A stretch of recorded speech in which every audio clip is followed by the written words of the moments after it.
Welcome. We are finally here. The final wrap-up video for the third charm. It's been a long project. I started this back in June of 2023. It's been a long, torturous ride, but it's been fun too at the same time.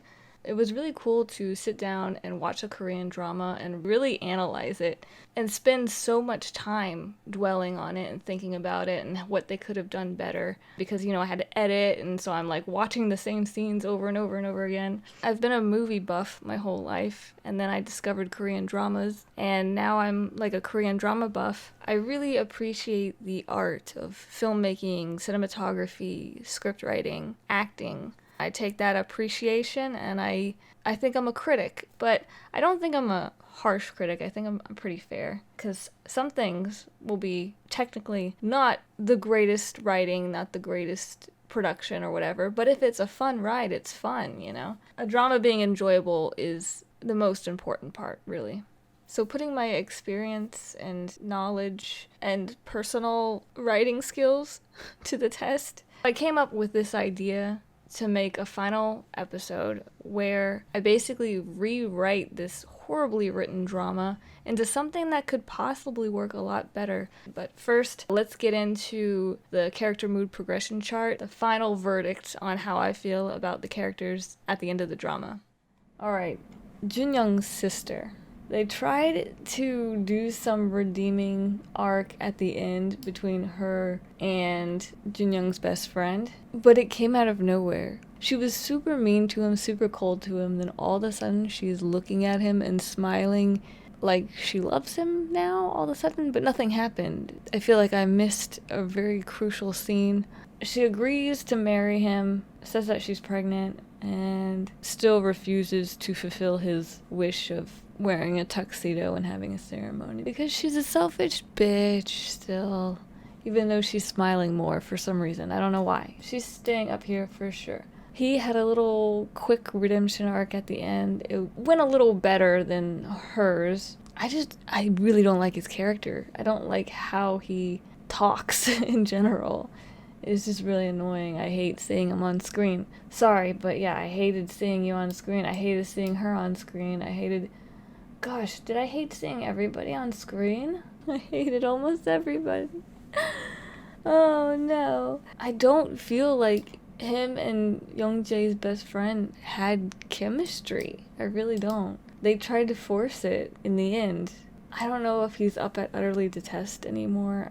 I'm gonna move him down to completely annoying, but it's close. Junyoung's best friend. That redemption arc they tried to do at the end for their relationship just made him look even worse. Him being happy that he gets, thrown a little bit of scraps from the table. Gosh, he looked like a victim of, he is a victim of narcissistic abuse. And so he's just happy if she does the slightest nice thing. It made him look very weak, even more pathetic than he already looked. He actually made an appearance. Oh wait, all the cops made an appearance. It was so weird. Snakehead's suddenly there, and I feel like I'm on a different timeline in the multiverse or something where Snakehead runs a restaurant. It was so weird. I'm gonna keep him here. I have no idea what to think about that scene. Officer Min, she fought so hard to force her way into Junyoung's life, and then she just gives up quick. The first sign of difficulty, the first conflict, and she bails. I'm glad that she was able to let go. She made the right choice. I'm gonna keep her at unlikable, by the way. He ended up here. Yeah, okay, we'll keep him there. Plastic surgeon guy, I feel bad for him, because he actually didn't seem like a horrible husband. I'm gonna keep him at unlikable, though, because I still don't like him. But, at least he didn't become toxic. Youngjae, oh gosh. It's like she came back to emotionally manipulate Junyoung to get him all concerned about her. She broke up his soon-to-be marriage, and then she's like, no, I don't want to be with anybody. I just, want to be over here by myself now. And I hope you can be happy single too. Nobody can be in a relationship, except for the side characters. But the side character relationships aren't believable. None of them. This couple doesn't seem like they like each other, genuinely. And him and the best friend, they don't seem like they like each other genuinely. But they're married for some reason. Yeah, it's like all the side characters got married. Even he got married. Everybody except the leads. But honestly, they shouldn't be getting married. They're too messed up. I don't know what his excuse is. I don't know why he's so messed up. Nothing traumatic happened to him. Well, he has her as a sister. Maybe his sister messed him up because his parents are very normal. It's obvious why. She had a million traumas, an unnecessary amount of traumas. The only thing I like about this character is the cinematic shots she had. For some reason, they really like to do cinematic shots with her character. And that was nice to look at least. I'm gonna move her down to completely annoying. Junyoung. Oh gosh, seeing his dad beat him up. That was a little fun for me. Junyoung came across as being very pathetic and fickle to the very end. Just weak. He's so weak. The best friend. She was very weak too, and she allowed people to walk all over her. She's very nice. And she has like the fixer personality type where she wants to take care of everybody and make things right. Everyone's happy except for her. They're just using her. This dude, he's just using her as a caretaker. She eventually fights back and speaks her mind instead of drowning it in wine. But it took her getting cancer to do that, which is crazy. Like, it kind of ruined it. It ruined her character arc because it had to take an extreme circumstance to get her there when it shouldn't have. I'll keep her at sometimes likable because I did like that she took off the makeup and she was just herself. She didn't look happy though. I tell you that at the wedding and everything, her pushing him down the aisle, I felt like she was like a death row convict walking the halls in the prison. She's condemned to a life of being this dude's caretaker. And they don't even seem to really like each other. Now, if they loved each other and it was believable, then yeah, it would be happy and great and awesome. But it didn't feel that way. It felt like he got her to sign her life away to him. It wasn't very feel good for me. I wanted the women to like be strong. Well, except for her. She was the man in the relationship, but I wanted the women in the relationships to be strong and grow backbones and fight back, and they didn't. They really didn't. They really got the short end of the stick. I mean, she can't even have kids, and that's one thing that she wanted. She can't even have kids now, and now she's stuck being his caretaker. She loses out on many years and a relationship with Junyoung's family, and she just lost family members pretty much. She lost so much. Youngjae, she has been losing this whole drama, the entire drama. She's been doing nothing but losing. And then the best friend, who is the wife, he didn't get what he wanted. He got a tiny bit of what he wanted, but then it made him look super pathetic because he wasn't able to get the respect that he wanted. She only gave him a tiny crumb. Like, here you go, shut up. I mean, he lost too, the plastic surgeon dude, but I mean, he was barely in the drama, so it's like, we don't really know or care. All we know is that people valued him for his physical appearance, and apparently he's narcissistic. But I don't know why they had that scene where his own friends tell us that he's a narcissist when that didn't even come into play. He was like the least narcissistic person. We are at the parents. The parents are the best thing about this show. The dad had a stupid makeup scene with his son at the end that just seemed very forced. The dad was like the character that personified the audience's feelings, I feel like. Whatever I was feeling, the dad was feeling and acting it out. So I wish he was in the drama more. And I also wish Telescopic Baton was in the drama more. I mean, there was so much in this show that just seemed purposeless. Because I was just thinking about Telescopic Baton. Sorry, I love you, but like, the whole police arc of the story was so purposeless. How do you have a whole police detective arc in the story, but no murder mystery or anything? It just is. It's just there for no reason. It could have been any other profession. They could have made him a firefighter. Why did it have to be a police officer? Could have been some other dangerous job that you wouldn't normally see a nerdy, weak guy like him doing. I don't know, it was weird. I've never seen a drama quite like this. That where everything seemed to be purposeless and random and not make sense. What was the reason? What was the message? Because usually there's like a message or something that a story wants to convey. I think the message that they were trying to get across was going through really depressing, terrible things in life and being able to continue on. But it wasn't a good message because everybody seemed so miserable at the end. Except for him. Actually, he seemed genuinely happy. But I mean, why wouldn't he be? He's got a caretaker for life now. Sorry, that's a very cynical way of looking at it. No, his character, maybe he was genuinely happy because he's rich and famous. Yeah, that's why. He's rich and famous. Of course he's happy. Let me rank this. Let me do a final rating. So how I do it is I order these from best to worst, and I go, okay, did I like this drama more than City Hunter? No. Did I like this drama more than A Business Proposal? No. Oh, shit, we're already down at 1. Okay, that was fast. So it's definitely a 1 star. Did I like it more than Come and Hug Me? Honestly, I can't even remember. I just remember them staring at each other. Like, the whole show was just them staring into each other's eyes. And I think I probably enjoyed watching that more than this drama. Actually, I don't know. I have no idea. I don't remember. The Girl Who Sees Sense. This was more fun than The Third Charm. And I gave it 1 star. You're Beautiful. This was probably more fun. I would give The Third Charm 0 stars if I could, honestly.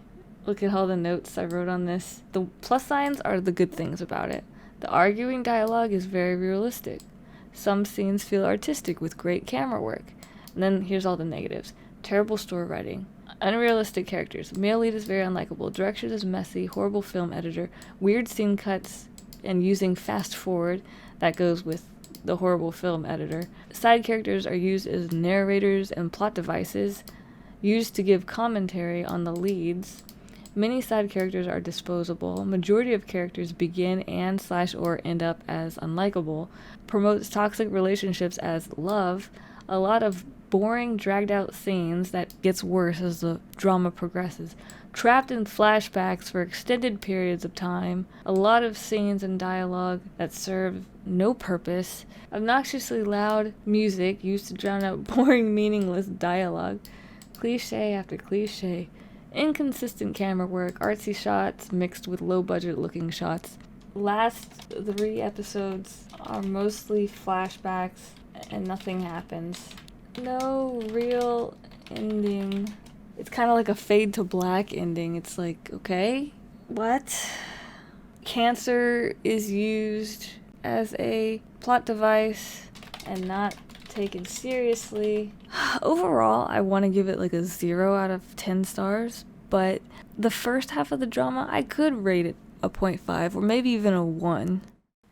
Now let's get into my professionally unprofessional opinion on how I would rewrite this drama to make it work a little better, a lot better, hopefully.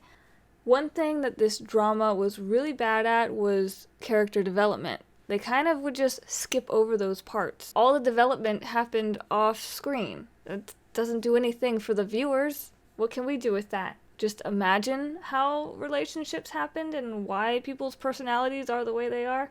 So, to fix that, first I would completely strip the characters out of the show, get rid of all the side characters. Remember that in the first 2 episodes of The Third Charm, it had a completely different vibe than the rest of the drama. It was very rom-com-y, whereas the rest of the drama was more of a melodrama, but sometimes it would switch back into the rom-com stuff, which was really strange. So that's another thing I would change. I would pick one or the other. I wouldn't try this weird back and forth between genres. So I'm going to go with melodrama. Alright, so we're going to start at the beginning and set the stage. We're going to have Junyoung, Youngjae, and Youngjae's brother. Those are going to be the 3 main characters in the very beginning. Also, Junyoung's parents can stick around too. Everybody else is out. The story's going to begin with Junyoung and Youngjae, the leads, meeting in school. So yeah, they're not going to be college age. They're going to be kids. They're going to be, I don't know, you could even start in elementary school. But middle school, I would think at the latest, would be the best place to start their friendship journey. I think there needs to be more established history between these two characters to justify why they're so connected to each other. So let's have it start in middle school. They're gonna each have their strong personalities. I'm not gonna change their personalities. Junyoung is gonna be a nerdy, dweeby character who does really well in school, is very obsessive about getting perfect marks and studying well. Youngjae's personality, she's very outgoing, don't mess with me kind of personality. She's not a fighter, but she's not afraid to physically attack someone, let's just say. The Korean term would be dorai, which means like crazy fool. So I think Youngjae, her personality would be like completely dorai. So as a kid, she's just very like, no one can stop me, no one can touch me, I do what I want. She's not an asshole, she just doesn't put up with anybody's shit. And people kind of think she's very unpredictable, so they don't want to mess with her. They don't want to test her, basically. I mean, she doesn't have parents to scold her, so of course, she doesn't care. And when you're a kid, you think you're invincible. You're not worried about the future. You're not worried about anything. You're not even worried about getting physically hurt because kids heal pretty fast. They bounce back very quickly. Ju-jung's character is the complete opposite. Because of his looks, remember in the beginning of the third charm, he wore glasses, he had braces, he was really dweeby. He was a lot like Mandark from Dexter's Lab. So in school, he's bullied, he's ostracized. Nobody really likes him. He becomes a target for bullies. So Youngjae, with her strong sense of justice and lack of fear and complete disregard for her own safety, she'll stand up to bullies in a heartbeat, and that's what she starts doing in these situations where Junyoung's being bullied. She comes across it and she always stands up for him. And because of this, Junyoung starts following her around like a puppy. She becomes his guardian angel, in a sense. Always there, just showing up whenever he needs help. They're always around each other now. Junyoung, like, follows her around, and she's not a mean person. She's not gonna tell him to get lost. She lets him follow her around. And she doesn't really have any close friends or anything because people are kind of scared of her. People have a hard time dealing with her strong personality. So, as the years go on, Junyoung realizes that instead of having a girl protecting him, he wants to be able to protect her. And she's also getting herself into dangerous situations a lot because of her rash personality. He comes up with an idea to join a martial arts class. He treats the martial arts class as if it was like a high school class where he's a perfectionist and he wants to get good marks. So he does really well. He puts his all into this martial arts class. The brother, the older brother, before he lost his legs, he was trying to figure out if they had any family, and he had found a grandma. So I guess that could be like a secondary story that was going on. The school event happens. It's not a couples thing. It's just some school event. And the bully thing does not happen, though, because Youngjae, with her personality, she wouldn't care what people think of her. But the accident with her older brother does happen, and he loses his legs. The grandma that the older brother found, they go and live with her now because he can't provide for them anymore. And Youngjae has to step up and get a job. She's still doing the hairstylist stuff. She has to be the breadwinner. Grandma's helping out too with her whatever she's got going on. So they move away. They completely move away to a different town somewhere. After she leaves, Junyoung keeps up the martial arts. It keeps him preoccupied. It keeps his mind off of losing his best friend and the girl that he likes, basically. You know, he realizes he's in love with her at this point because of how he was so affected by her leaving. So then we come to the first time jump. Now Junyoung is at the same martial arts place. He's working there now. He's running the place as an instructor. That's how good he's gotten. Maybe also he could have done his military time, because I know there's required military time in South Korea. So that could have happened during this time jump. But now he's running the place as an instructor, and Youngjae, she's trying to get her hairstylist career going. She's still in training. In the original story, Young-jae was more of a boss. In this version, I'm gonna have her still be in training. And she's also dating a guy. She's gonna be dating a plastic surgeon guy. He has money, and he's somewhat recognized. She's kind of dating him. I mean, not solely dating him because he has money, but that's like a big factor because they really need the help financially. She's in a tight spot, and he just offers to help her with money, anything that she needs. And he's also helping her get her career going. And he seems like a nice guy. He comes across as the type of guy that parents would want their kids to marry.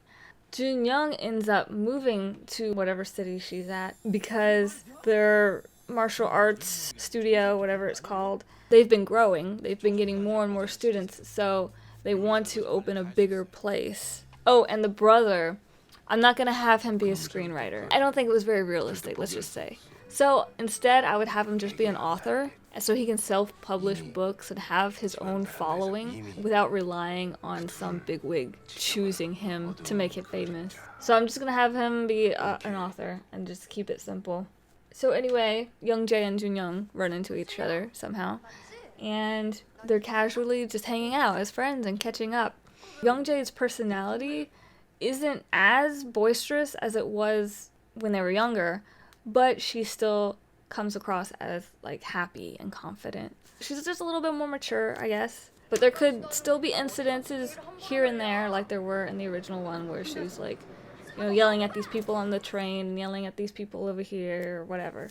Jun-young ends up helping her out a few times. He uses his martial arts at some point, and that shows her how much he's changed and that he's a real man now and he can take care of himself and he can take care of her. Also, during this time of them just like, you know, being friends again and catching up, he meets her boyfriend, and he does have this front as being like this nice, likable, charming guy. As time goes on, Jun-young starts to notice cracks in the mask, so to speak. He starts noticing some potential red flags. But the problem here is that Jun-young isn't sure if he's actually seeing red flags or that his feelings for her are clouding his judgment.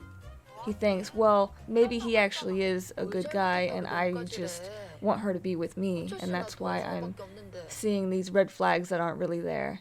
So he's having a struggle within himself between jealousy, self-doubt, and just this constant nagging feeling that something's not quite right. But in the end, he ultimately respects his friend's decision on what she wants to do and what her heart's telling her she should do. And he doesn't want to come across as being bossy or controlling. He just wants her to be happy, and he doesn't want to get in the way of that. Her brother, on the other hand, he's completely consumed with his own problems to notice anything going on. He's just very dismissive about anything that Jun-young brings up. At some point, emotions come to a head, and Young-jae, she has to decide whether to stay with him or break off the engagement.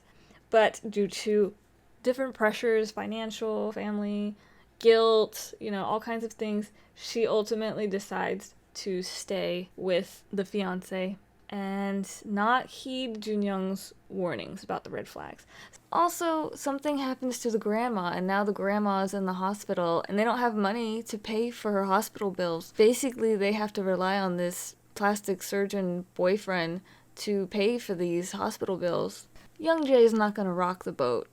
She's going to go the easiest route because she has people depending on her. She suddenly has all this responsibility on her shoulders after her brother got into the accident, and now her grandma's in the hospital. So she's going to do what she thinks is best for everyone. So that was a huge deciding factor as to why she decided to marry Mr. Plastic Surgeon. Now we get to the second time jump. We're going to do the same thing that they did in the original story, which might be surprising, but yes, I'm going to have Jun-young go backpacking in Portugal. Oh my gosh. And I'm going to have him discover his love for food and cooking. All that stuff is going to happen, except there's no Officer Min. During that time, Young-jae is marrying her boyfriend, and she's getting her career really going. because of him. She did that interview for the magazine in the original. We could still do that. After he's done with his backpacking stuff, he comes home, he sets up his restaurant, and he runs into Youngjae the same way that they did in the original story. They come into the restaurant, but the husband doesn't see Junyoung. The husband would recognize him because they all would hang out together and stuff. And plus, things went south. Junyoung was trying to split them up, so he would see Junyoung as the enemy.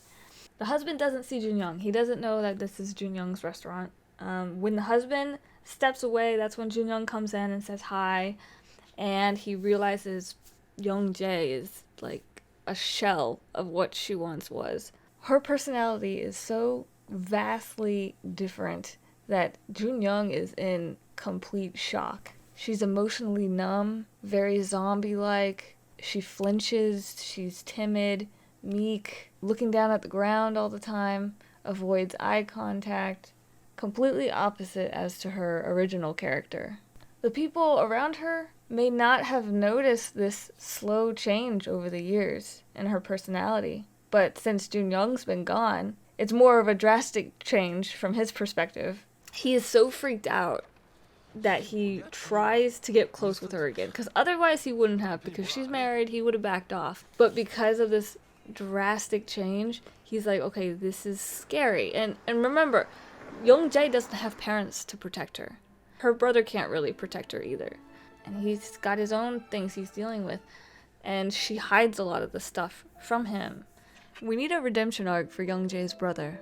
So I'm gonna have Junyoung get through to Youngjae's brother and wake him up, get him out of his own head, stop focusing on his own problems, and get him to see that something is going on with his sister and he needs to help her.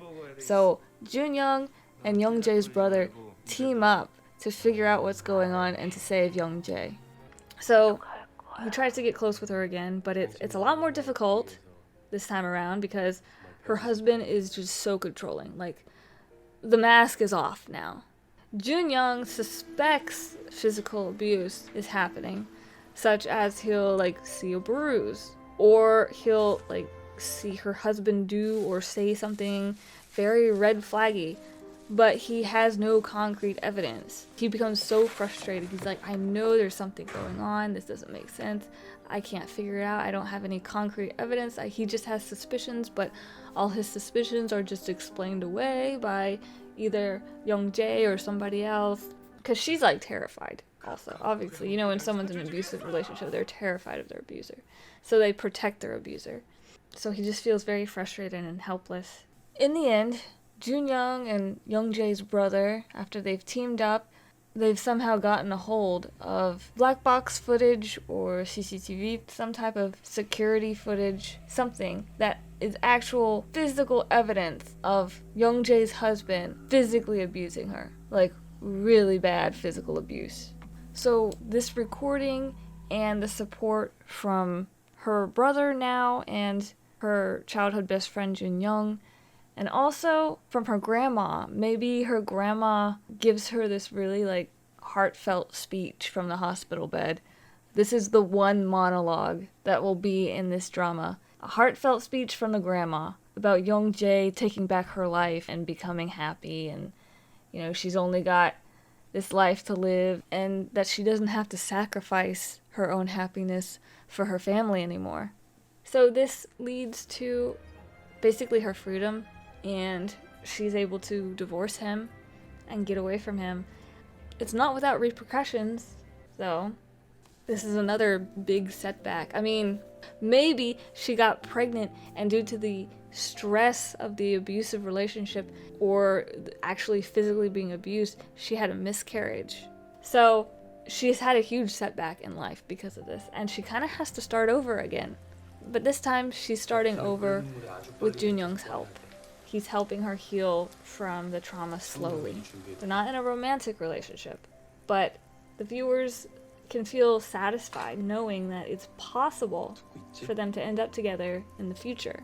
But he's definitely going to be the one to help her heal. He was the one that helped save her and free her, and now he's going to be there to pick up the pieces and help put her back together again, because Young is the best person to help her because he reminds her of the good times in her past and what she used to be like. Because if anyone's been in a severely abusive relationship, you lose your sense of self. You forget who you are. You forget what personality you ever had. You forget what your interests are. Okay, finally. That is my rewrite of the third charm. Instead of having everyone spewing toxicity all over the place, we just have toxicity coming from one character, the husband, and now the male lead is a hero, and he has a very clear, defined character arc, and even the brother has a much more defined character arc. Even though I didn't really get too detailed with him, but it's still a lot clearer and makes more sense and a lot more realistic than the original. We also have this interesting full circle thing that's happening where Young Jae was the protector of Jun Young when he was a kid, and his childhood could have been completely miserable if it wasn't for Young Jae. So now that they're adults, we see Jun Young basically returning the favor by saving Young Jae in her adulthood from a miserable situation. And then we also have the brother who realizes how important his family is, and that gets him out of his loneliness and his depression and brings him closer to the only family he has left. Alright, on to the next controversial Korean drama. By the way, if you want to read any of my written reviews of Korean dramas, the link to my drama list profile is down in the description. See ya later!